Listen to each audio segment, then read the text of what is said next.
ওই দেখ হাজি সাহেব আইতাছে আঙ্গুর জ্ঞান দেওয়ার লেগা, নামাজের সময় হয়ে গেছে তো আজান দিতে লেগা আইতাছে। আসুক আসুক। আসসালামু আলাইকুম। ওয়ালাইকুম আসসালাম ওয়া রাহমাতুল্লাহ। কি ব্যাপার, তোমরা এখানে দাঁড়ায় দাঁড়ায় আলোচনা করতেছো কি? চলো নামাজে যাই। হুজুর আপনার কাছে আপনি যান, আমরা যাব, যান। না ঠিক আছে, যাবা তো থাকো। নামাজ ডিস্টার্ব করব। মিফতাহুল জান্নাতিস সালাহ, নামাজ বেহেশতের চাবি। শুরু হয়ে গেছে। আমরা নামাজ পড়লে প্রত্যেকটা মানুষের এই সালাত এমন একটা জিনিস, সালাত না পড়লে কোনো কেউ জান্নাতে যেতে পারবে না। সালাত হলো জান্নাতের চাবি। মিফতাহুল জান্নাতিস সালাহ, নামাজ বেহেশতের চাবি।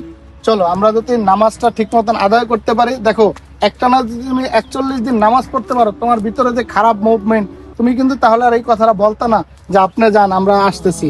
হ্যাঁ, হয়তো তোমরা মনে মনে অনেক কিছুই ভাবতেছো ই করতে, হ্যাঁ এগুলো জিনিসগুলো আসলে ঠিক না।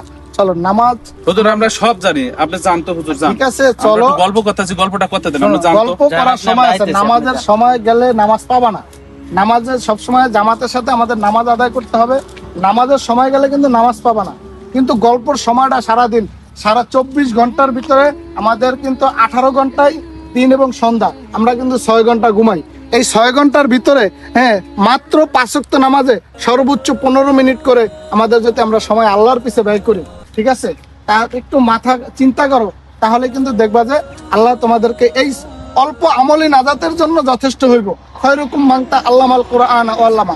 আল্লাহ তাআলা কোরআনে বলছে আমল অল্প করো, যে আমলের মতন করো, তাহলে দেখবা যে তোমরা জান্নাতে হইতে হুজুর পারবে। আপনাদের সমস্যাটা কি? বাসায় একটু শান্তি পাই না, বাবা মা জ্ঞান শুরু করে, আমরা রোডে গাড়ায় এসে একটু গল্প করলে আপনারাও জ্ঞান শুরু করেন, আমরা আপনাদের জন্য কি কোথাও যে একটু গল্প করে শোনো, শান্তি পাবো না? আল্লাহ তাআলা একটা মানুষ সৃষ্টি করছে একমাত্র আল্লাহর ইবাদত করার জন্য, আল্লাহর ইবাদত বন্দেগী করার জন্য।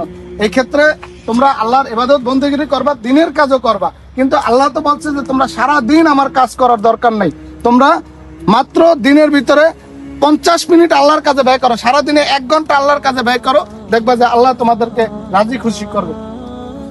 আচ্ছা থাক, আমি যাই। না না, হুজুরের কাছে কইছিলাম যে